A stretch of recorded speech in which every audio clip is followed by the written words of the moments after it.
बंगाल असम में दूसरे मरहले के लिए इंतखाबी तशहीर खत्म होने के बाद सभी की निगाहें 1 अप्रैल को होने वाली वोटिंग पर जा टिकी है। वैसे तो इस मरहले में कई वीआईपी सीटें हैं, लेकिन सबसे ज्यादा चर्चा का जो सबब बना हुआ है वो मगरबी बंगाल की सीएम ममता बनर्जी की सीट नंदीग्राम है, जहां से बीजेपी ने शुवेंदु अधिकारी को मैदान में उतारा है और वो लगातार ममता बनर्जी को शिकस्त देने का चैलेंज दे रहे हैं।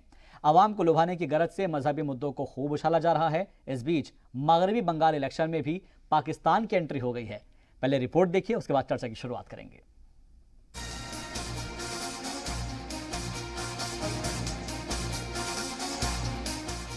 भारत में होने वाले इंतखाब के दौरान अक्सर पाकिस्तान की एंट्री करा दी जाती है। इल्जाम तराशी के दौरान सियासी लीडरान अपने मफाद में अक्सर पाकिस्तान का सहारा लेते हैं। तशहीर के दौरान बीजेपी उम्मीदवार शुवेंदु अधिकारी टीएमसी को प्राइवेट लिमिटेड कंपनी बताते हुए ममता बनर्जी को बेगम तक कह डालते हैं। इस दौरान उन्होंने सीएम ममता को आधा पाकिस्तानी बताते हुए टीएमसी के कई लीडरान को पाकिस्तान परस्त तक करार दिया। तृणमूल कांग्रेस प्रकृत भारतीय करा उचित कि उचित ना पार्टी के भारतीय भोट जरा भारत मातार प्रकृत सन्तान भोट दीते पारे ना। 3টা স্লোগান 3টা বাংলাদেশ থেকে আমদানি করা, মামাটি মানুষ বেগম খালেদা জিয়া, খেলা হবে শামীম ওসমান। এই পার্টিকে কেউ ভোট আপনারা দেবেন না। এদের মডেল হচ্ছে শেখ সুফিয়ান, मॉडल अब्दुल समाद। टीएमसी से बीजेपी में शामिल हुए शुवेंदु यही नहीं रुके। स्टेज से उतरते हुए उन्होंने ममता बनर्जी पर नमाज पढ़ने के भी इल्जाम लगाए। तो तशहीर से पहले ममता ने नंदीग्राम में रोड शो और रैलियों से खिताब किया।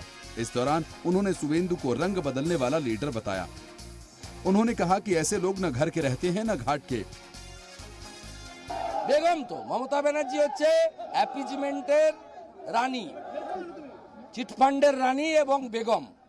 মমতা ব্যানার্জি রেড রোডে ঈদের নামাজ পড়তে যায়। মমতা ব্যানার্জি মঞ্চে দাঁড়িয়ে কলমা পড়ে।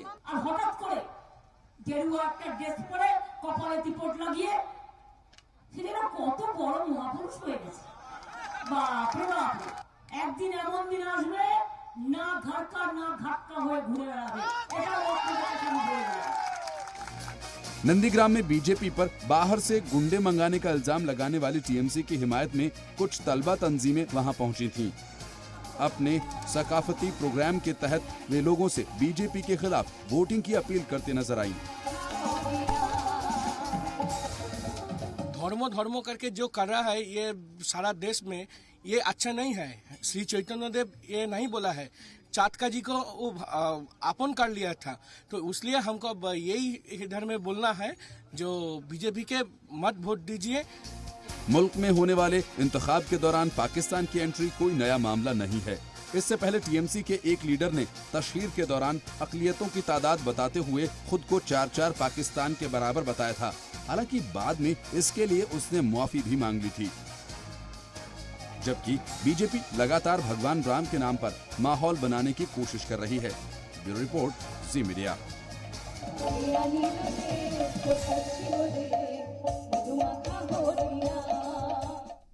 तो पाकिस्तान की एंट्री बाज़ाब्ता तौर पर एक तरीके से हो चुकी है इस इंतखाब के अंदर। अमूमन ये मुद्दा हम देखते हैं कि जब भी कोई इलेक्शन आता है तो उसमें पाकिस्तान की एंट्री ज़रूर होती है, और अब तक क्योंकि बंगाल इलेक्शन के अंदर इसकी एंट्री नहीं हुई थी, लेकिन अब इसकी एंट्री हो चुकी है।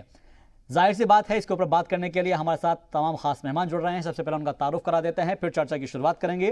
इस वक्त हमारे साथ डॉक्टर विरूपाक्षा बिस्वास जी हमारे साथ टीएमसी के हामी जुड़ गए हैं। आपका बहुत बहुत इस्तकबाल है।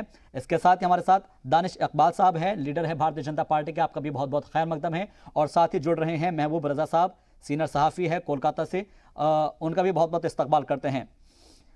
दानिश इकबाल साहब, होली मुबारक हो।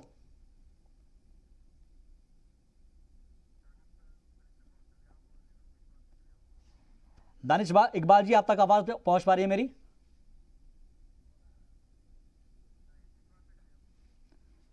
दानिश साहब तक पास पहुंचूंगा मैं, लेकिन डॉक्टर विश्वास से पूछना चाहूंगा और उनके पास चलते हैं तब तक, क्योंकि थोड़े कनेक्शन में प्रॉब्लम है।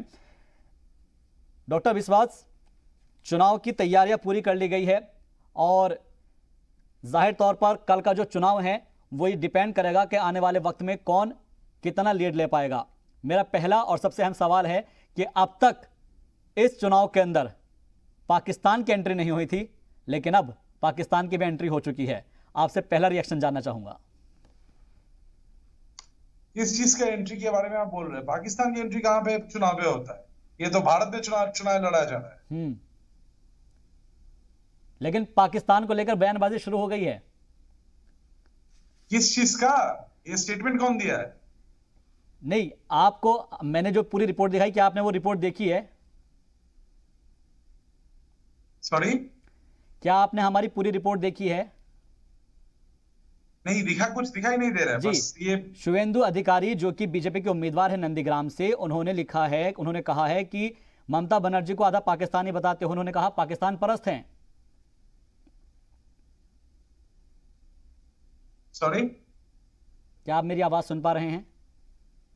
नहीं, थोड़ा वो डिफिकल्टी हो रहा है। ठीक है, मैं आपके पास फिर से लौटूंगा, तब तक अपने नाजरीन को इस खबर के बारे में बता देते हैं। दरअसल पाकिस्तान की एंट्री को लेकर हम इसलिए कह रहे हैं क्योंकि अमूमन ये होता है कि पाकिस्तान का जो मुद्दा है वो बनाया जाता है। चुनाव जब भी होता है तो उसके अंदर पाकिस्तान का मुद्दा होता है। दानिश इकबाल साहब हमारे साथ जुड़ चुके हैं और अगर उन तक मेरी आवाज़ सही पहुंच पा रही है तो मैं दानिश इकबाल साहब, अगर आप तक मेरी आवाज़ पहुंच पा रही है तो एक बार ज़रा मेरे को बता दें। आप आपकी आवाज़ आ रही है? दानिश इकबाल साहब, होली मुबारक हो। जी, बहुत बहुत शुभकामनाएं, बहुत बहुत बधाई आपको भी। लेकिन मैंने आपसे कहा कि होली मुबारक हो। जी, आपको भी होली मुबारक। मैंने कहा आपको भी बहुत बधाई, बहुत शुभकामनाएं। हाँ, होली की। मेरा सवाल और मेरे दो बार दोहराने का मतलब सिर्फ इतना है कि होली मुबारक भी हो सकती है, होली की शुभकामनाएं भी दी जा सकती है, होली की बधाई भी दी जा सकती है। अगर कोई शख्स होली की मुबारकबाद दे रहा है तो उसमें क्या एतराज है? नहीं, बिल्कुल किसी को एतराज नहीं होना चाहिए। होली मुबारक कहिए, होली की विशेष कहिए, होली की शुभकामनाएं कहिए, ईद की मुबारक कहिए, ईद की बधाई कहिए, ईद की शुभकामनाएं कहिए, सबका अर्थ एक ही होता है। हाँ, इसमें किसी को कोई तकलीफ होनी चाहिए। लेकिन आपकी तरफ से ये कहा जा रहा है, बीजेपी की तरफ से ये कहा जा रहा है कि ममता बनर्जी को ईद की मुबारकबाद देते देते इतनी आदत पड़ गई है कि वो होली की भी मुबारकबाद देने लगी। देखिए, एक्चुअल में जब पूरे इतिहास में आप जाएंगे, ममता दीदी के सरकार का जो कार्यकाल रहा है जी, तो उसमें ये देखने को मिला है कि किस प्रकार की उन्होंने अपीजमेंट की है, किस प्रकार की उनकी तुष्टिकरण रही है। तब हम बार बार जो है व्यंग में ये सब बातें कहते हैं। ये व्यंग में कही गई बातें कि दीदी जो है होली की भी मुबारकबाद दे रही हैं। हम व्यंग में क्यों कहते हैं? इसलिए कहते हैं अपने ही देश के, अपने ही राज्य में, पश्चिम बंगाल में अगर वहां के हिंदू भाई खुद का त्योहार, खुद का पर्व जो है दुर्गा पूजा मनाने के लिए उनको कोर्ट जाना पड़े, शिवरात्रि की जो है शोभा यात्रा निकालने के लिए उनको कोर्ट जाना पड़े, तब हम ये व्यंग करते हैं दीदी के ऊपर कि दीदी आप तुष्टीकरण और अपीजमेंट में इतना ज्यादा लिप्त हो चुकी हैं कि आपको समानता नहीं दिखता है।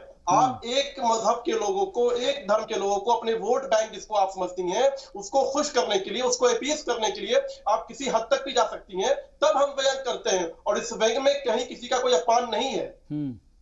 ठीक है, ये यानी कि आप एक तरीके से कटाक्ष करते हैं, उनके ऊपर एक तरीके से तंज कसते हैं। लेकिन दूसरा सवाल मेरा यहां पर इसी से जुड़ा हुआ है कि अब पाकिस्तान की भी इसमें एंट्री हो गई है। देखिए, कुछ दिन पहले आपको मालूम होगा टीएमसी के एक नेता ने क्या कहा था? कहा था कि 30% मुसलमान हैं जी, वो एक हो जाए तो 4 पाकिस्तान का निर्माण भारत में वो कर देंगे जी। क्या ये बात जायज है? क्या ये बात भारत के लोकतंत्र में, भारत के अंदर जो होनी चाहिए, क्या इसकी मजम्मत नहीं होनी चाहिए? कौन से पाकिस्तान की बात कर रहे हैं आप? विश्वास जी पाकिस्तान तो बन गया। ठीक है, विश्वास जी से जवाब ले लेते हैं। विश्वास जी, कौन कौन से पाकिस्तान की बात कर रहे हैं आप? हेलो जी, विश्वास जी सुन पा रहे हैं आपको हम? मैं सुन पा रहा हूँ, बोलिए जी। आपके ऊपर जो इल्जाम आयद किए जा रहे हैं, आपके जो लीडर हैं उनकी तरफ से 4 पाकिस्तान की बात कही गई थी। कौन से पाकिस्तान की बात कर रहे हैं आप? कोई पाकिस्तान नहीं है। और leader is a very secular leader. हर एक धर्म को वो बोलते रहते हैं कि नाम है हिंदू, नाम है मुसलमान, सबसे पहले मैं इंसान। This is what a leader states. ये हम लोग के लीडर वो थे। ये पाकिस्तान कहां से आ गया? और ये तो चुनाव बंगाल में हो रहा है। लेकिन टीएमसी के एक लीडर है, उन्होंने कहा था, टीएमसी के एक लीडर है, उन्होंने 4 पाकिस्तान की बात कही थी। कहा था कि अकेलेतों की तादाद खुद को 4 पाकिस्तान के बराबर बताते थे। हालांकि बाद में माफी जरूर मांगी उन्होंने। फिर से क्वेश्चन थोड़ा बीच से बोलिए और थोड़ा धीरे बोलिए, मुझे तो समझ थोड़ा हाँ, प्रॉब्लम हो रहा है। ठीक है। मेरा कहने का मकसद ये है सिर्फ कि अगर कोई शख्स पाकिस्तान के बारे में बात करता है तो क्या उसके ऊपर ऐतराज तो होना ही चाहिए, लेकिन इन चुनाव के मुद्दों में पाकिस्तान क्यों आ जाता है बीच में? ये बीजेपी वालों लाते हैं बार बार। अभी जो बीजेपी वाले पैनलिस्ट है आपका पैनल पे, वो बार बार बोले जा रहे हैं कि यहाँ पे मुस्लिम लोगों को ज्यादा प्रायोरिटी दिया जाता है। ऐसा कोई बात नहीं है। हर एक धर्म को 2011 के बाद जब ममता सरकार ने यहाँ पे आया था, हर एक धर्म को इक्वल प्रायोरिटी किया गया है। लेकिन कोर्ट को जाना पड़ता है जब दुर्गा पूजा होती है। विश्वास जी एक बात बताइए, आप लोगों को कोर्ट क्यों जाना पड़ता है? फिर कोर्ट की क्यों परमिशन लेनी पड़ती है दुर्गा पूजा के लिए? देखिए दुर्गा पूजा छोड़िए आप, ये मुझे बताइए कि बीजेपी का मैनिफेस्टो में जो इलेक्शन का मैनिफेस्टो लोग रिलीज किया था, वहां पे वो लोग हिंदुत्व के बारे में लिखा था जी। तो धर्म रिलेटेड पॉलिटिक्स कौन करता है? कौन बोलता है जय श्री राम? ये कभी कोई पार्टी तो उसमें क्या एतराज है? जय श्री राम बोलने में एतराज क्या होना चाहिए? पार्टी का नारा क्या ये हो सकता है? नहीं विश्वास जी, ये आप तय करेंगे कि कौन जय श्री राम बोलेगा कौन नहीं बोलेगा?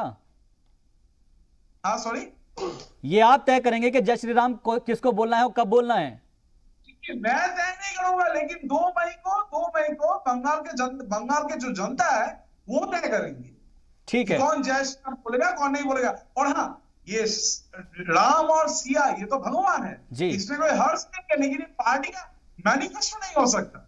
जो बार बार बोला जा रहा है, जो बार बार बोला जा रहा है कि जय श्री राम, पार्टी का this cannot be the slogan of a party ji.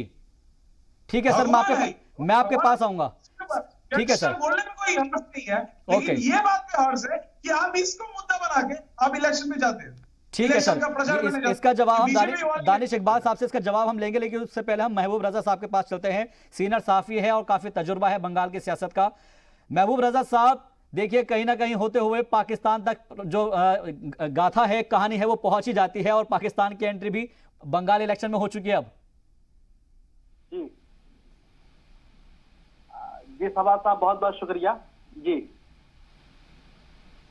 Hello जी, सुन पा रहे हैं आप हमको? जी सुन रहा हूँ जी जी जी, हुकुम जी। बंगाल इलेक्शन के अंदर पाकिस्तान की एंट्री हो चुकी है। पाकिस्तान को लेकर एक दूसरे के ऊपर इल्जाम तराशी का दौर चल रहा है। कोई किसी को पाकिस्तान परस्त बता रहा है, कोई चार पाकिस्तान की बात कर रहा है। असल में सभा साहब आप तो बहुत अच्छे एंकर हैं, अच्छे मुद्दे पे बात करते हैं, चैनल भी आपका बेहतर तरीके से काम कर रहा है, उसके लिए सबसे पहले मुबारकबाद। और आपकी पूरी टीम को, पूरे देशवासियों को आपके चैनल के माध्यम से मैं होली की मुबारकबाद भी पेश करता हूँ। आपको भी मुबारक जी। सबसे पहले एक चीज हुजूर में बता देना चाहता हूँ, जिस तरीके से पाकिस्तान को पाकिस्तान परस्त या चार पाकिस्तान बनाने की जो बातें हो रही है, ये इसका मैं भरपूर तरीके से मजम्मत करता हूँ कि ये इलेक्शन हमारे देश में चल रहा है और देश के एक बड़ा स्टेट मगरब बंगाल में चल रहा है। तो बातें पाकिस्तान, चार पाकिस्तान बना देने से जो भी इस किस्म की बातें शेख आलम साहब की है, वो मैं उसको आपके चैनल पे भी मुखालफत कर चुका हूँ, मजम्मत कर चुका हूँ। लास्ट में उन्होंने भी माफी मांगा कि स्लिप ऑफ टंग हो गया। मगर जिन्होंने बोला पाकिस्तान परस्त है सीएम ममता बनर्जी, देखिए आप किसी स्टेट की सीएम को इस किस्म के जुमले या इल्जाम आप नहीं लगा सकते हैं। ये इल्जाम लगाना सरासर गलत है जी। जब मैं उसके साथ रहता हूँ तो वो हमारे लिए मेरी माँ होती है, मेरी दीदी होती है, सब होती है। जहां पार्टी छोड़ते इंसान का जबान बदल जाता, तेवर बदल जाता, तो अचानक आइडियोलॉजी कैसे सियासत में चेंज हो जाती। तो इससे एक ही चीज बात समझ में आती है कि सियासतदान जो है आजकल के राजनेता, वो अपने मतलब के लिए, अपनी अना के लिए, अपनी प्रॉफिट के लिए पार्टियां बदलते हैं, सब चीज करते हैं। मगर जिस जनता ने उसको, जो जनता उसे जिताती है, वोट देके जिताती है, वो जनता क्या चाहती है उसके बारे में कभी भी नहीं सोचते हैं। ये सबसे बड़ी गलती है। और अगर वाकई में टीएमसी पार्टी खराब थी तो शुभेंदु अधिकारी जी को टीएमसी के साथ इतने दिनों से जुड़े नहीं रहनी चाहिए था। उनको 2014 में एहसास हो चुका था कि मैं गलत जगह में हूँ, तो 14 में ही रिजाइन दे देनी चाहिए था। तो समझिए कि अपॉर्चुनिस्ट लोग हैं, सियासत आजकल बन चुके हैं, अपने मतलब के लिए सब सारे काम करते हैं। ठीक है, यानी कि जहां मलाई मिलती है वहीं पर मलाई खाने के लिए चले जाते हैं सियासतदान। एकदम राइट। ठीक है सर, कोई फर्क नहीं पड़ता है। मतलब कि पार्टी की क्या आइडियोलॉजी है, देश की क्या आइडियोलॉजी है, आइडियोलॉजी उसूल उसके ऊपर कोई बात नहीं करता। ठीक है सर, मैं आपके पास आऊंगा, आपने बहुत अच्छी बात कही है। दानिश इकबाल साहब, एक बात समझाइए हमको कि अगर ममता बनर्जी नमाज पढ़ भी लेती है तो क्या गुरेज हैं? ममता बनर्जी अगर खुदा हाफिज या फिर ईद की मुबारकबाद दे देती है तो क्या गुरेज हैं? और ममता बनर्जी अगर जय श्री राम भी बोलती हैं तो फिर क्या गुरेज हैं? बिल्कुल कोई गुरेज नहीं है, लेकिन आप मुद्दे को समझिए जी। भारतीय जनता पार्टी की सभी धर्मों के, मज़ाहिब के सभी जो अरकान है सबका सम्मान करते हैं। देश के प्रधानमंत्री जब अजान होती है तो अपनी तकरीर को बीच में रोक देते हैं। ये होता है एहतराम करना, इज्जत करना दूसरे के मजहब के अरकानों का। लेकिन जब आप एक मजहब को तुष्टीकरण के कारण जो है आप मंच से ला इलाहा इल्लल्लाह मोहम्मद रसूलुल्लाह पढ़ती हैं, आप जो है बड़े बड़े होर्डिंग पोस्टर में हिजाब पहन के दुआ मांगते हुए तस्वीर आपकी होती है, और आप लेकिन उस सब कीजिए, बहुत अच्छी बात है, कोई तकलीफ नहीं है, लेकिन उसी देश प्रदेश के अंदर दूसरे मज़ाहिब को जब अपने पूजा पद्धति के लिए, अपने फेस्टिवल के लिए कोर्ट जाना पड़ता है तब यहाँ पर तकलीफ होती है। और किसी मजहब को नहीं, पूरे हिंदुस्तान के लोगों को तकलीफ होती है, हर मज़ाहिब के लोगों को तकलीफ होती है कि हिंदुस्तान के अंदर जो है खुद के पर्व फेस्टिवल को मनाने के लिए कोर्ट जाना पड़ेगा, और उस प्रदेश की मुख्यमंत्री दूसरे मज़ाहिब के लोगों को खुश करने के लिए जो है कलमा भी पढ़ रही है, हिजाब भी लगा रही है और नमाज भी पढ़ रही है। तब हम सवाल खड़ा करते हैं, हम सब धर्म को मानने वाले लोग हैं, सबके एहतराम, सबका एहतराम करने वाले लोग हैं, किसी की हम पे हरमती नहीं करना चाहते हैं, लेकिन हम सवाल खड़ा करेंगे जब किसी एक मजहब को अपीज करने के लिए जो है उनके साथ इस तरह की जो है हरकतें जाएंगी और दूसरे मजहब के लोगों को जो है अत्याचार किया जाएगा, उनको कोर्ट का दरवाजा खटखटाना पड़ेगा। तो भारतीय जनता पार्टी हमेशा हक के लिए लड़ाई लड़ती रहेगी। ओके सर, ठीक है। विश्वास जी अपनी बात रखिए। आप हाँ बोलिए। विश्वास जी, अगर हाँ बोलिए, आपको कहीं कोर्ट जाना पड़ जाए सिर्फ इसलिए कि उनको दुर्गा पूजा की परमिशन नहीं दी जा रही है, तो जाहिर सी बात है कि जो भी उस समाज का लोग हैं, उस तबके के लोग हैं, उनको तकलीफ होगी, परेशानी होगी। और जब वोटिंग की बारी आती है तो आप जो है जय श्री राम भी बोलते हैं और माँ चंडी का पाठ भी पढ़ते हैं और अपना आपको ये बताने की कोशिश करते हैं। आज भी चुनाव के अंदर जब आखिरी वक्त था अपना गोत्र तक बताया है ममता बनर्जी ने, तो ये सब बताने की क्यों जरूरत पड़ रही है? देखिए बात ये है, मुद्दा ये है कि दुर्गा पूजा का जो वक्त पे जो चीज हुआ था वो शायद बंगाल में पहले बार हुआ जी। वो it might be a law and order situation. अब ये बात छोड़ के मतलब इसको मुद्दा बना के आप, मुझे पता नहीं ये क्वेश्चन ही कहां से आ रहा है कि उस वक्त it might be an law and order situation, उसको रोकने के लिए या कोई प्रॉब्लम हो उसको रोकने के लिए एक ऑर्डर उस वक्त गवर्नमेंट ने दिया था। ठीक है, उसमें क्या हर्ज है, क्या प्रॉब्लम है? और मैं ये पूछना चाहता हूं कि बीजेपी वालों का मैनिफेस्टो, जो इलेक्शन का मैनिफेस्टो निकलता, ये प्रश्न का जवाब आप मुझे दीजिए या जो भी पैनलिस्ट है वो उन लोग को बोलिए मुझे देने के लिए। उन लोग का मैनिफेस्टो में वो लोग हिंदुत्व का बारे में क्यों लिखा है, ये आप इतना मत बताइए। इलेक्शन मैनिफेस्टो में क्या ये चलता है? जवाब सबसे पहला बात तो ये है। ठीक है, दूसरा बात है जी, हाँ बोलिए। दानिश इकबाल साहब इससे जवाब ले लेते हैं, दानिश जी से, जो पैनलिस्ट बैठे हुए हैं उनसे जवाब ले लेते हैं। दानिश जी बताइए अपने मैनिफेस्टो के बारे में इनको।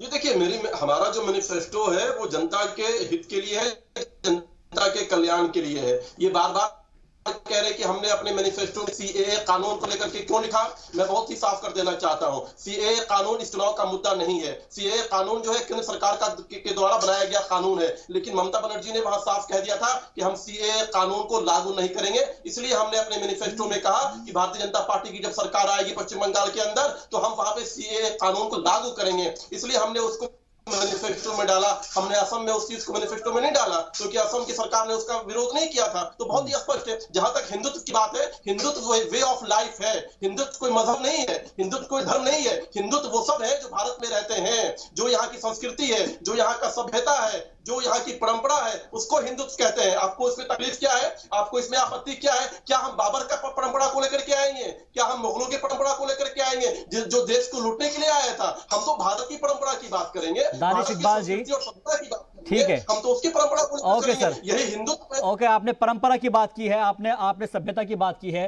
किसी राज्य की सीएम को बेगम कहना कहां की परंपरा है? किसी सूबे की सीएम को बेगम कहना कहाँ की परंपरा है? कौन सी रवायत सिखाती है बेगम कहना? नहीं, बहुत अच्छा कि आपने पूछ लिया। और ये कहां का रिवायत है कि देश की सबसे बड़ी पार्टी जेपी नड्डा, राष्ट्रीय अध्यक्ष, पार्टी के राष्ट्रीय अध्यक्ष जेपी नड्डा को जो है उनका मजाक बनाना, ये कहां की रिवायत है? नहीं, वो मैं पूछूंगा, वो सवाल मैं विश्वास जी से पूछूंगा, लेकिन जो सवाल आपसे पूछना है वो सवाल मैं पूछूंगा विश्वास जी से। आपसे सवाल सिर्फ इतना है कि किसी राज्य की सीएम को बेगम कहना कहां की रवायत है, कहां की संस्कृति है? और बेगम को अगर वोट दोगे तो मिनी पाकिस्तान बन जाएगा, ये कैसे कह दिया? नहीं, मैं आपको मुझे 5 सेकंड का वक्त दीजिए, मैं आपको पूरी बात बता देता हूं। देखिए, 27 साल से कम्युनिस्ट का जो शासन पश्चिम बंगाल में था, उस जनता में जो एक हताशा थी, एक निराशा थी। जनता को लग रहा था कि एक बदलाव आना चाहिए था। जनता ने आकांक्षा और आशाओं के साथ ममता दीदी को आशीर्वाद दिया कि ममता जी आएंगी और जनता के कल्याण के लिए काम करेंगी। लेकिन हुआ उसके उल्टा। दीदी जब आई तो पश्चिम बंगाल की जनता का जो हक था, जो उनका हकूक था, वो उन्होंने तकसीम कर दिया। वो तकसीम कर दिया बांग्लादेशी घुसपैठियों के साथ, वो तकसीम कर दिया रोहिंग्या के घुसपैठियों के साथ। इसलिए आज जनता के अंदर निराशा है। इसलिए हम बार बार कहते हैं कि दीदी की जो सरकार रही है, दीदी का जो शासन रहा है, वो जो है बंटवारे का रहा है। उन्होंने वहां की आम जनता के हकों का बंटवारा कर दिया, तकसीम कर दिया। देश के दूसरे लोगों, विदेशी लोगों को अपने वोट बैंक बना करके अपने प्रदेश में लाया और उनके साथ वहां तकसीम कर दिया। जो बुनियादी सुविधाएं वहां की पश्चिम बंगाल की जनता को मिलनी चाहिए थी, वो नहीं मिली। तब हम बार बार सवाल खड़ा सरहद करते पार से हैं अगर नहीं दानिश साहब, सरहद पार से अगर दरअंदाजी हो रही है, रोहिंग्या अगर हिंदुस्तान में आ रहे हैं, तो इसकी जिम्मेदारी किसकी बनती है? नहीं, तभी तो हमने सीए कानून लेकर के आए। तभी तो हम जो है कानून की बात करते हैं कि जो अगर रोहिंग्या अगर हिंदुस्तान में दाखिल हो रहे हैं, दरअंदाजी अगर हो रही है, तो इसकी जिम्मेदारी किसकी बनती है? सेंट्रल गवर्नमेंट की या रियासत की?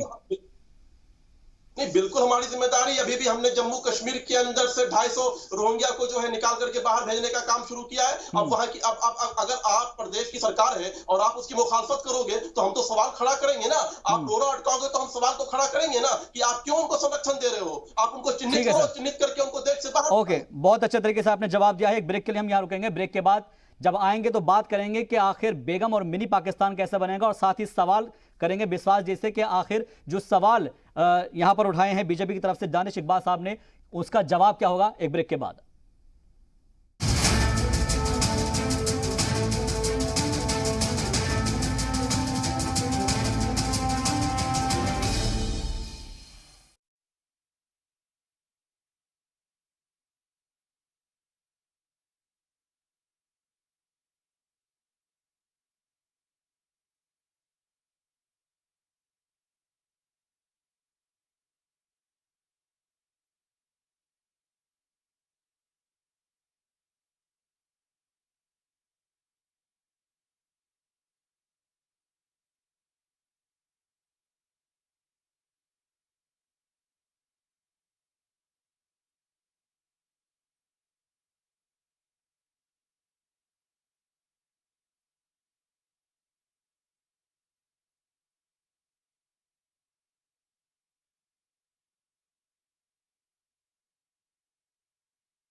इस्तकबाल आपका ब्रेक के बाद तो हम बात कर रहे हैं बंगाल इलेक्शन के अंदर पाकिस्तान के एंट्री के, जिसके ऊपर हमारे साथ तमाम खास मेहमान जुड़े हैं। बातचीत करिए और चर्चा को आगे बढ़ाते हैं। एक बार फिर से इस चर्चा को आगे लिए चलते हैं और रुख करते हैं महबूब रजा साहब हमारे साथ सीनियर सहाफ़ी जुड़े हुए हैं, उनसे भी जानने की और समझने की कोशिश करते हैं। महबूब रजा साहब, पाकिस्तान की एंट्री गाहे बगाहे किसी न किसी चुनाव के अंदर किसी न किसी तरीके से आ ही जाती है। हमने बिहार इलेक्शन में भी देखा है, इसके अलावा और भी तमाम ऐसे इलेक्शंस देखे हैं कि अगर आप फला पार्टी को वोट देंगे तो पाकिस्तान में पटाखे फूटेंगे, अगर आप यहाँ पर इनको वोट देंगे तो यहाँ पर पाकिस्तान बन जाएगा या मिनी पाकिस्तान बन जाएगा। क्या सिर्फ पाकिस्तान ही एक ऐसा मुद्दा है जो आखिरी हथियार होता है और उसके बाद फिर जो दूसरी पार्टी है वो चारों कहानी चित हो जाती है? देखिए, सच्चाई का साथ लेकर के, अच्छाई का साथ लेकर के, विकास का साथ लेकर के हम बहुत लोगों को समझिए कि माइंड को वास नहीं कर पाते हैं। हम झूठ का, गलत का, नफरत का, इस किस्म के वादे नारे से क्या है कि लोगों को वर्गला करके हम वोट हासिल कर लेते हैं। अगर वाकई में मैंने काम किया, अगर 7 साल से बीजेपी की सरकार है या बंगाल में ममता बनर्जी की 10 सालों से सरकार है, अगर इन दोनों सरकारों ने देश हित में और बंगाल हित में ममता बनर्जी ने काम किया तो जरूर उनको वोट मिलेगा। ना यहाँ पर पाकिस्तान की एंट्री की जरूरत है। हम यहाँ बम फोड़ेंगे तो फटाका यहाँ जीतेंगे, अगर जीतेगा तो पाकिस्तान में फटाका। पर इस किस्म के वाहियात के जुमले का इस्तेमाल करना कहीं ना कहीं देश के अवाम को, देश की जनता को वर्गलाना है। ये सियासत के लिए गांधी के देश में, मौलाना के देश में ये गलत है। दूसरी बात, हमारे दानिश साहब एक बात बता रहे थे कि रोहिंग्या मुसलमान। भाई 2 दिन देश के प्रधानमंत्री जी बांग्लादेश के मेहमान बनकर के जाते हैं, सबसे बड़े दिन में बांग्लादेश साथ में रहते हैं। शेख हसीना जी के साथ क्यों नहीं कंप्लेन किया कि भाई आपके बांग्लादेश से जो है रोहिंग्या मुसलमान आप हमारे देश में भेज रहे हैं? ये तो सवालात पूछनी चाहिए था सबसे हमारे प्रधानमंत्री को, शेख हसीना जी से। और एक चीज मैं आपके चैनल से एकदम बुलंद तरीके से बात रखना चाहता हूँ कि ये सब बॉर्डर सिक्योरिटी फोर्स किसका है? सेंट्रल गवर्नमेंट का। बॉर्डर की जिम्मेदारी किसकी है? सेंट्रल गवर्नमेंट की। होम मिनिस्ट्री का है, डिफेंस मिनिस्ट्री का, पीएमओ देखेगा। ये सब चीजें कौन कहां से आ रहा नहीं आ रहा है, ये स्टेट की कम और सेंट्रल गवर्नमेंट की ज्यादा जिम्मेदारी है। अगर मैं फिर बोलना चाहता हूं कि मगर ये सीए एनआरसी की बात करते हैं, कहीं पर लगाते हैं, कहीं पर नहीं लगाते। अगर ये बंगाल में मेरा फायदा नहीं होने वाला है तो हम ठीक है सीए एनआरसी लागू कर देंगे, वहां फायदा होने वाला तो वहां नहीं करेंगे। ये डबल स्टैंडर्ड वाली जो नीति है ना, हर पार्टी को खत्म करनी चाहिए, या बीजेपी हो कोई भी, मैं किसी का नाम लेना नहीं चाहता हूं। जो भी अगर डबल स्टैंडर्ड लेकर के आते हैं कि यहाँ ये चीज को लागू करूंगा वहां नहीं करूंगा, तो ये सब गलत है। भाई साहब ने एक बात फिर बोला कि दुर्गा पूजा के टाइम में जो है कोर्ट से अदालत फैसला न पड़ता। मैं भाई साहब को जानकारी के लिए एक चीज बोलना चाहता हूँ। कुर्बानी में जो बड़े जानवरों का समझिए कि वो हब लगता है, सेल लगता है खिदिरपुर में, उसके लिए भी मुसलमानों को कोर्ट से आदेश लेना पड़ा और वो आदेश नहीं मिला जी। तो ऐसी कोई बात नहीं है कि डबल बात है। भाई बंगाल में सबसे बड़ा जो फेस्टिवल दुर्गा पूजा है, वहां पर सबसे बड़ा जो है रेड रोड में ममता बनर्जी सेलिब्रेशन करती है, पैसे देती है पंडाल बनाने के लिए और पुरोहित जी को पैसे देती है। तो ये सब गलत बात है। अगर आपने विकास किया है, विकास का मुद्दा है, बंगाल कैसे आगे बढ़ेगा, युवाओं को रोजगार कैसे मिलेगा, महिला सुरक्षित कैसी रहेगी, बंगाल हाईटेक शहर कैसे मिलेगा, बंगाल में यूनिवर्सिटियां कैसे बनेगी, बंगाल में कल कारखाने कैसे लगेंगे, बंगाल के अच्छे दिन कैसे आएंगे। अगर इस सब ब्लूप्रिंट है, अगर वाकई में बंगाल की जनता का कुछ करना चाहते हैं तो आप इस किस्म के नारे दीजिए ना, इस किस्म का आपने काम किया, बताइए वो चीज को कि ये इस काम पर मैं देश से मानना चाहता हूं। जय श्री राम, ये नारे अकबर, अल्लाह अकबर के नाम पर वोट नहीं मांगा जा सकता है, पाकिस्तान के नाम पर वोट नहीं मांगा जा सकता है। अगर 2 लोग पाकिस्तान का भी नाम लेते तो कहीं ना कहीं उसके दिल में पाकिस्तान के लिए मोहब्बत है। मैं एक ही चीज बोलता, कोई भी शख्स अगर पाकिस्तान का नाम लेता है तो उसके दिल में पाकिस्तान की मोहब्बत है, जनता के दिल में पाकिस्तान के लिए कोई मोहब्बत नहीं है। बेशक, इसलिए पाकिस्तान को तो जनता याद ही नहीं कर रही है। बेशक, ये चीज है, ये सारी चीजें है। तो पाकिस्तान का नाम लेकर के समझिए कि जनता को गुमराह करने की बिल्कुल गुमराह करने की कोशिश भर होती है, जिससे लोगों का माइंड डाइवर्ट किया जा सके। इसलिए पाकिस्तान जैसे नाचीज मुद्दे की यहाँ पर एंट्री हो जाती है। ठीक है सर, आपने बहुत अच्छे तरीके से अपनी बात रखी है। डॉक्टर बिस्वास, मैं आपसे समझना चाहूंगा, देखिएगा अब तक हो गई है पाकिस्तान, मुसलमान और दुर्गा पूजा सबकी बात हो गई है। अब हम इस डिबेट के नेक्स्ट पड़ाव पर आते हैं। अब हम बात करते हैं विकास की, अब हम बात करते हैं सोनार बांग्ला की। क्या रोड मैप है आपके पास? अगर आवाम जानना चाहेगी कि 10 साल आपको हमने दिए हैं तो हम आपको अगली बार सीएम क्यों बनाएं, आपकी पार्टी को क्यों लेकर आए, क्या रोड मैप है आपके पास तरक्की का, बताएं आप। मैं सबसे पहले मैं एक डॉक्टर होने के नाते सबसे पहले ये बोलना चाहता हूँ कि अभी आप जो रिसेंट पैंडेमिक हुआ है, जो बड़े बड़े देश काउंटर करने में सफल नहीं हुए हैं जी, बंगाल उसमें death rate of Bengal is 0% until the discovery of this new strain, which was there and which is responsible for the increase in the number of cases. So ये आपको समझना चाहिए, ये सबसे बड़ा विकास के बारे में अगर आप बात करें तो अभी बंगाल में 2011 के बाद हेल्थ सेक्टर में जितना विकास हुआ है जी, करीबन 300 करोड़ रुपया इन्वेस्ट किया गया है ओनली फॉर हेल्थ। और कोविड पैंडेमिक को जैसे वेस्ट बंगाल ने आपका मुकाबला किया है, कोई भी राज्य पूरा देश में ऐसा नहीं कर पाया है। ये स्टैटिस्टिक्स तो खुद सेंट्रल गवर्नमेंट ने दिया है, ठीक है, खुद ICMR ने दिया है। इससे बड़ा विकास और क्या हो सकता है, आप बोलिए मुझे। ठीक है, ये तो पेंडेमिक की बात हो गई, 2019 की बात हो गई। इससे पहले का हम जानना चाहेंगे 2018 तक। हाँ, 18 तक हर एक मुद्दे पे, हर एक जगह पे विकास हुआ है, हर एक स्कीम्स को लाया गया है। There are plenty of schemes which have been sanctioned by the state government जी, against which a huge population of West Bengal has benefited। आप देखिए, लेकिन आपके ऊपर इल्जाम लगाया जाता है, आपके ऊपर इल्जाम आयत किया जाता है कि आप सेंटर की जो स्कीम है उसको यहाँ पर एप्लीकेबल नहीं होने देते हैं, उसको नाफिज नहीं होने देते हैं। नहीं, ये सब मनगढ़ंत स्कैंडल है। एक इलेक्शन से पहले बीजेपी वालों का ये मनगढ़ंत स्कैंडल है। आप एक छोटा सा एग्जांपल ले लीजिए प्लीज। आम फार्म के वक्त जब यहाँ पे 1.8 मिलियन का डेफिशिएंसी हुआ था, मतलब जो उसको बोलते हैं कि यहाँ पे 1.8 बिलियन का प्रॉब्लम हुआ था तब माननीय प्रधानमंत्री में यहाँ पे आके 1000 करोड़ रुपए देके चला गया, जहां पे हम लोग का नुकसान था 10 लाख करोड़। तो अगर आप विकास के बारे में बात करते हो तो सेंट्रल से कोई फंडिंग कुछ नहीं दिया जाता बंगाल को, सेंट्रल फंडिंग उन लोगों को देता है। क्या आयुष्मान भारत स्कीम काम कर रही है? क्या मगरबी बंगाल में आयुष्मान भारत स्कीम काम कर रही है? सॉरी, सेंटर की जो स्कीम है आयुष्मान भारत, क्या वो पश्चिम बंगाल के अंदर काम कर रही है?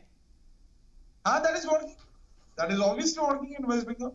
आप खबर रख, आप खुद ढूंढ लो, सेंट्रल गवर्नमेंट के जो scheme which are acceptable by the state government वो काम कर रही है। नहीं, व्हिच आर एक्सेप्टेबल नॉट, मेरा कहना यह है कि क्या आयुष्मान भारत काम कर रहा है? हाँ, ठीक है। दानिश इकबाल साहब, क्या जो बात डॉक्टर बिस्वास कह रहे हैं वो सही है?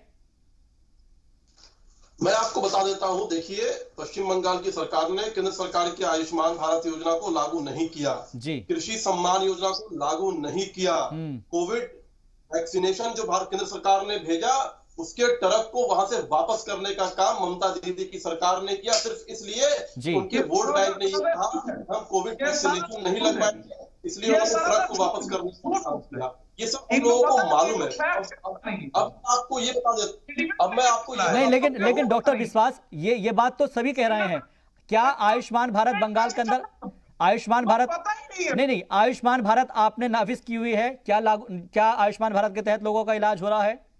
क्या लोगों का आयुष्मान कार्ड बने हुए हैं?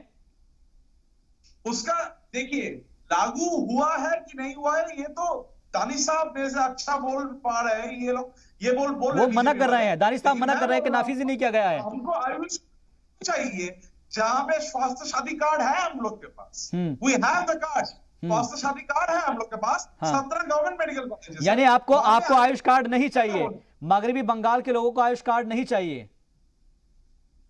सॉरी, मगरबी बंगाल यानी पश्चिम बंगाल, वेस्ट बंगाल के लोगों को आयुष्मान भारत की कोई स्कीम नहीं चाहिए, उनको आयुष्मान भारत का कार्ड नहीं चाहिए, क्योंकि आपके पास ऑलरेडी है।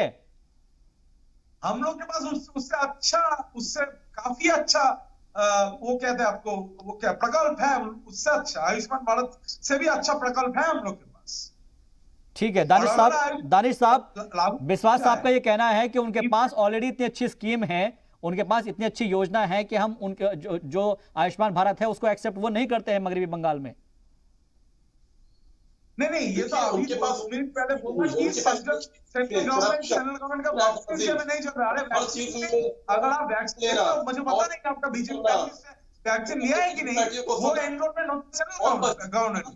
ठीक है सर, विश्वास साहब एक एक करके मैं आऊंगा, डॉक्टर विश्वास मैं आपके पास आऊंगा, डॉक्टर विश्वास मैं आपके पास, बार बार बोल रहा हूँ वो वैक्सीन का जो डॉक्टर विश्वास मैं आपके पास आ रहा हूँ, मैं आपके पास आ रहा हूँ डॉक्टर विश्वास। दानिश इकबाल साहब बताएं। किलोमीटर भारतीय जनता पार्टी के कार्यकर्ता की पत्नी के साथ बलात्कार कर दिया जाता है और ममता दीदी जो है महिला सुरक्षा की बात करती हैं। पश्चिम बंगाल के अंदर भारतीय जनता पार्टी के कार्यकर्ता की वृद्ध माता का जो है मजूमदार जी का जो है हत्या कर दी जाती है, उनके साथ पश्चिम बंगाल का जो चल रहा है असली चेहरा। आप क्या बोल रहे हो? रिसेंटली एक एमएलए को, I am sorry, very sorry, एक एमएलए को रिसेंटली अरेस्ट किया गया, कुलदीप सिंह नाम है उनका, उनको अरेस्ट किया गया for alleged rape and murder of family, murder of a girl and their family। आप मुझे विदाउट इंटरप्ट 5 सेकंड में अपनी बात पूरी कर दूं। ठीक है सर, डॉक्टर विश्वास एक बार लेट हिम कंप्लीट, उनको एक बार पूरा करने दीजिए। डॉक्टर विश्वास साहब, दिलीप घोष बोलते रहते कि गौमूत्र पियो कोविड चला जाएगा। This is how you people talk. ठीक है, मैं उसके ऊपर भी आऊंगा डॉक्टर विश्वास, मैं उसके ऊपर आऊंगा। इकबाल साहब को अपनी बात करने दीजिए जी। देखिए, आपने कहा कि विकास की बात, कि विकास के मुद्दे पे चुनाव हो रहा, भारतीय जनता पार्टी जो है विकास के मुद्दे पे चुनाव लड़ रही है कि हमने केंद्र की सरकार ने 6 सालों में पश्चिम बंगाल के लिए क्या किया। मैं आपको बता देता हूँ कि इन 6 सालों में केंद्र की सरकार ने 60 लाख से ज्यादा शौचालय पश्चिम बंगाल में करवाया, 22 लाख से ज्यादा मकान बंगाल में माताओं और बहनों को दिया, 7 लाख से अधिक करवाया, कॉरिडोर का निर्माण करवाया, बांग्लादेश के हाईवे का निर्माण कार्य चल रहा है, चाय बगान के मजदूरों के लिए 3000 करोड़ रुपए का आवंटन किया, खड़गपुर से विजयवाड़ा तक के लिए इस कॉरिडोर बनवाया, 2500 किलोमीटर ग्रामीण सड़क निर्माण पश्चिम बंगाल में प्रतिदिन किया जा रहा है। तो ये है केंद्र सरकार के द्वारा किया गया काम जो पश्चिम बंगाल की जनता के लिए किया गया है, और जब हमारी सरकार प्रदेश में आएगी तो हम और भी अच्छा काम करके दिखाएंगे वहां पे। ठीक है सर, आपने अपनी बात रखी है और देखना अहम होगा कि जब चुनाव होंगे तो चुनाव के अंदर जनता जो है, जो आवाम है, वो किस बिना पर वोट देंगी। आप तमाम खास मेहमान हमारे साथ बने रहिए। एक छोटे से वक्फ के लिए, एक ब्रेक के लिए हम यहाँ रुक रहे हैं। ब्रेक के बाद आएंगे तो ये जानने की कोशिश करेंगे कि ममता सरकार में कितने काम हुए हैं और बीजेपी की तरफ से या फिर मरकजी हुकूमत की तरफ से जो भी स्कीम नाफिज की गई है, क्या उनको मगरबी बंगाल में अगर नाफिज नहीं किया गया, उनको एप्लीकेबल उनको नहीं किया गया है, तो उसका क्या असर पड़ेगा इस चुनाव के अंदर। एक ब्रेक के बाद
इस्तकबाल आपका। ब्रेक के बाद हम बात कर रहे हैं बंगाल के सियासत में पाकिस्तान की एंट्री, बंगाल के चुनाव में पाकिस्तान की एंट्री, क्योंकि जिस तरीके से पाकिस्तान को लेकर अब बयानबाजी शुरू हो गई है उसके ऊपर हम बातचीत कर रहे हैं, चर्चा जारी है। तमाम खास मेहमान हमारे साथ जुड़े हुए हैं। डॉक्टर विरूपाक्षा बिस्वास हमारे साथ जुड़े हुए हैं, टीएमसी के हामी हैं, उनका भी बहुत बहुत इस्तकबाल करते हैं एक बार फिर से। दानिश इकबाल साहब लीडर बीजेपी का, आपके भी बहुत बहुत खैर मकदम है।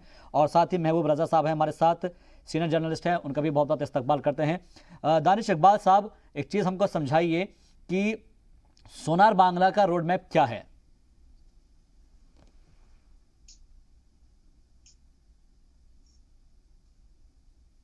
जहां पश्चिम बंगाल के हर एक व्यक्ति बिना किसी जाति और धर्म के भेदभाव के उसके बुनियादी सुविधाओं का विकास, उसके कल्याण का विकास, अपीजमेंट का तिरस्कार कर देना, अपीजमेंट को बिल्कुल वहां से निकाल करके बाहर फेंक देना, बांग्लादेशी घुसपैठियों को पश्चिम बंगाल से निकाल करके बाहर कर देना, रोहिंग्या घुसपैठियों को निकाल करके बाहर कर देना, और अंतिम व्यक्ति जो पंक्ति में लगा हो वहां तक विकास पहुंचे। इस प्रकार से हमारा जो मॉडल रहा है भारतीय जनता पार्टी का, हम जहां जहां भी देखिए, हमने बीमारू राज में सरकार बनाई, हमने बिहार में सरकार बनाई, हमने मध्य प्रदेश में सरकार बनाई, हमने छत्तीसगढ़ में सरकार बनाई।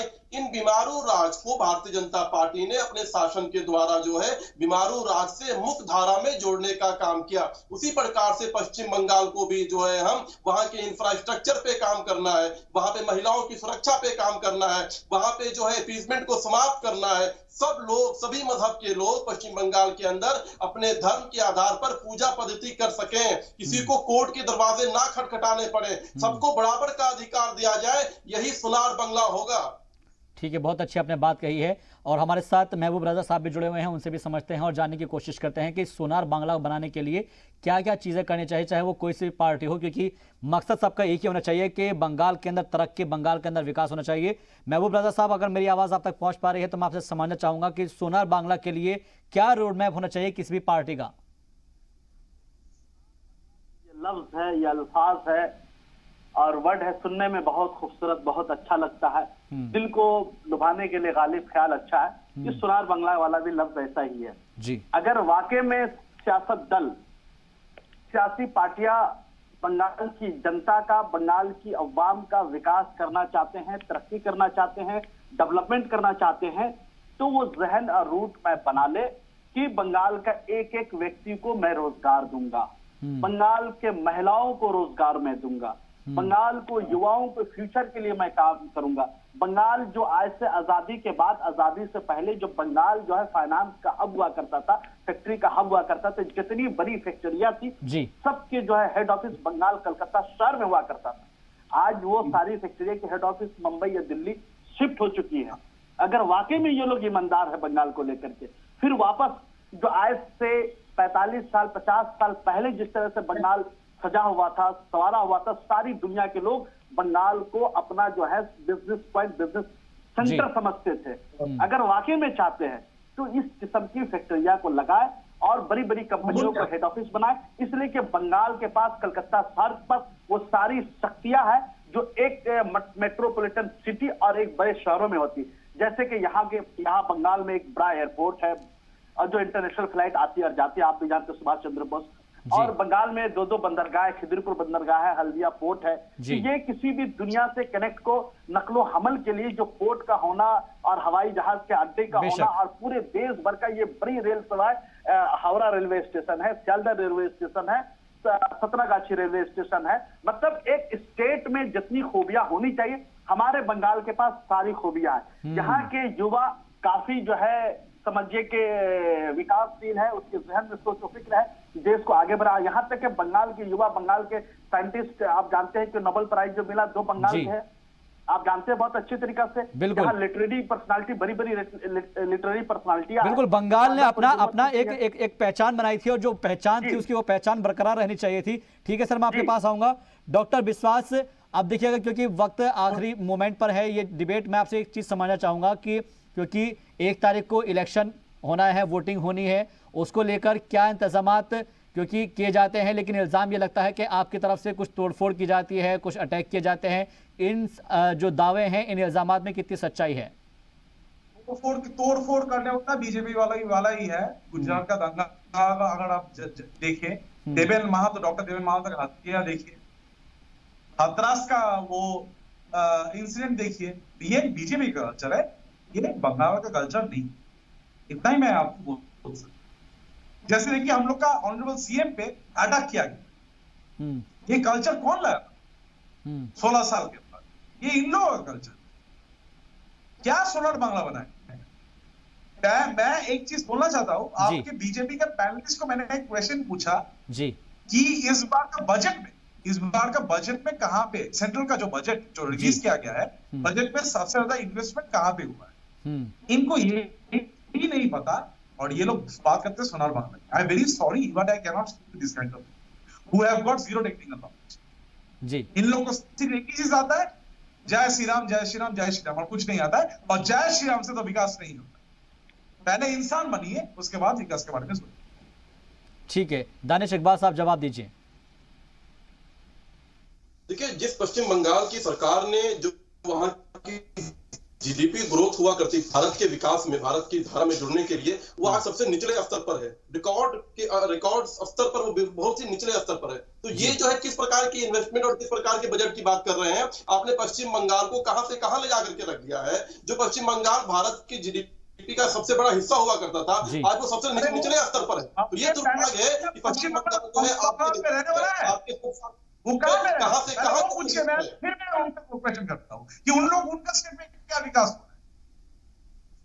नहीं, बात तो अभी बंगाल की बात हो रही है ना डॉक्टर विश्वास, बंगाल की बात हो रही है ना अभी। योर बीजेपी आप देखिए, बंगाल का चुनाव है, आपकी सरकार है, रिपोर्ट कार्ड आपको देना है। बिल्कुल। 10 साल पश्चिम बंगाल में आपकी सरकार ने क्या काम किया? आपने डॉक्टर विश्वास, इस वक्त बंगाल की बात हो रही है। जो भारत में के अंदर ज्यादा जो बंगाल की, वो आपको सबसे निचले स्तर पर कर दिया है। आपका इतना जवाब नहीं है। वन बाय वन डॉक्टर विश्वास, आप जो कहना चाह रहे हैं उसको एक बार पहले सुन लेते हैं। आप जो कहना चाह रहे हैं उसको सुन लेते हैं। डॉक्टर विश्वास, आपने कहा है कि बंगाल तरक्की कर रहा है, बंगाल अच्छा बन रहा है। हम यही तो कहना चाह रहे हैं कि आप जो दूसरे इलाकों की, दूसरे सूबों की बात आप रखने की कोशिश कर रहे हैं। इस वक्त बात हम बंगाल की कर रहे हैं। रोड मैप क्या है हम ये पूछ रहे हैं। आपने क्या तरक्की की है पिछले 10 साल के अंदर, ये पूछा जा रहा है आपसे। अगर बंगाल के बारे में आपसे नहीं पूछा जाएगा तो किससे पूछा जाएगा? वही सवाल का जवाब आपसे जानना चाह रहे हैं दानिश साहब। बंगाल में तरक्की हर एक सेगमेंट में हुआ है, बताएं। चाहे वो एजुकेशन हो, चाहे वो मेडिकल हो, आई मीन टू से हेल्थ हो, चाहे वो फॉरेस्ट हो जी, चाहे वो इंडस्ट्रियलाइजेशन हो, चाहे वो आपका जॉब रिक्रूटमेंट हो, हर एक जगह पे 10 साल में एक चीज आपको समझना पड़ेगा कि 35 साल पे सीपीएम का पार्टी था और उन्होंने 35 साल राज किया है यहाँ पे पश्चिम बंगाल में। उसके बाद जब तृणमूल कांग्रेस पावर पे आई 2011 में, ट्रेजरी के बारे में अगर ऑनरेबल फाइनेंस मिनिस्टर अमित मित्रा का स्टेटमेंट मैं कोट अनकोट करूं तो वो बोला है कि कॉफर, जो स्टेट का कॉफर है वो 0 था, उसमें कुछ नहीं था। 9 साल का सरकार ने जितना डेवलपमेंट किया है, ये कोई सीएम, दूसरा कोई राज्य का सीएम अभी तक नहीं कर पाया है। It is not possible. लेकिन एक बात बताइएगा कि अगर सेंटर कोई स्कीम यहां पर अपने नाफिज करना चाहती है, आयुष्मान भारत है और तमाम स्कीम है, तो उसको आपको एप्लीकेबल करने में, उसको नाफिज करने में क्या दिक्कतें हैं? ठीक है, आपकी सरकार की तरफ से नहीं, आपकी स्टेट, लेट मी कंप्लीट। अगर आपकी स्टेट गवर्नमेंट की तरफ से कोई स्कीम चल रही है, that is okay, no problem. अगर सेंट्रल गवर्नमेंट की अगर कोई स्कीम लेना चाहता है तो आप उसको क्यों उससे महरूम रख रहे हैं? उसको बेनिफिट मिलना चाहिए ना? चाहिए नहीं, 100% मिलना चाहिए, लेकिन सेंट्रल गवर्नमेंट का स्कीम्स यहाँ पे लागू नहीं हो रहा है। ये इंफॉर्मेशन आपको किसने दिया? आपके सामने बैठे हुए हैं दानिश इकबाल साहब, बैठे हुए हैं, वो बता रहे हैं सीधे तौर पर।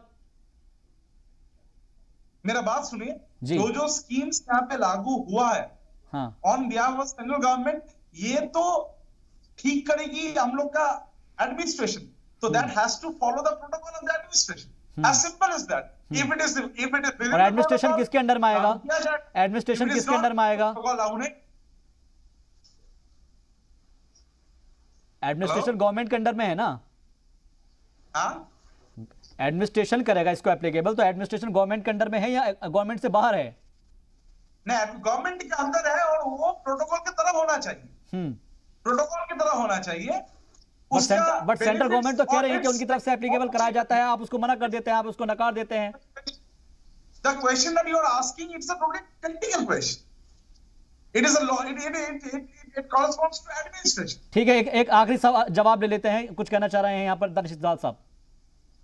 देखिए, ऐसा है कि इन्होंने जो 10 सालों में किया वो जनता ने तय कर लिया उनके कारगुजारी को देख करके कि अब क्या करना है। देखिए, प्रथम चरण का चुनाव समाप्त, दीदी ने पर और सेंट्रल फोर्सेस पे आरोप लगाना शुरू कर दिया। दीदी जो है ग्राउंड रिपोर्ट को समझ रही है, जान रही है, ग्राउंड रिपोर्ट तक पहुंच चुकी है। तो आज नंदीग्राम में जिस प्रकार से अमित शाह जी की रोड शो हुई है, जिस प्रकार अमित शाह जी का रैली की रैली हुई है, ये साफ जाहिर कर देता है कि दीदी को ये मालूम चल गया है ग्राउंड रिपोर्ट कि दीदी चुनाव हार रही है। ठीक है, चलिएगा, ये वक्त तय करेगा, ये वक्त तय करेगा दानिश इकबाल साहब, इसे हम और आप अभी नहीं कह सकते हैं। ये वक्त तय करेगा कि बंगाल के अवाम किसको चुनेंगी। बहुत बहुत शुक्रिया आप तमाम मेहमान का हमारे साथ जुड़ने के लिए और अपनी बात रखने के लिए। सोनार बांग्ला जो भी बनाएगा अवाम उसके साथ जाएगी, ये देखना अहम होगा कि किसके पक्ष में वोट डालेंगे। लेकिन आप नाजरीन जो भी इसको देख रहे हैं, इस प्रोग्राम को, वोट जरूर डालिए, क्योंकि आपका वोट ही बंगाल के तस्वीर और तकदीर बदलेगा। देखते रहिए इसी सलाम।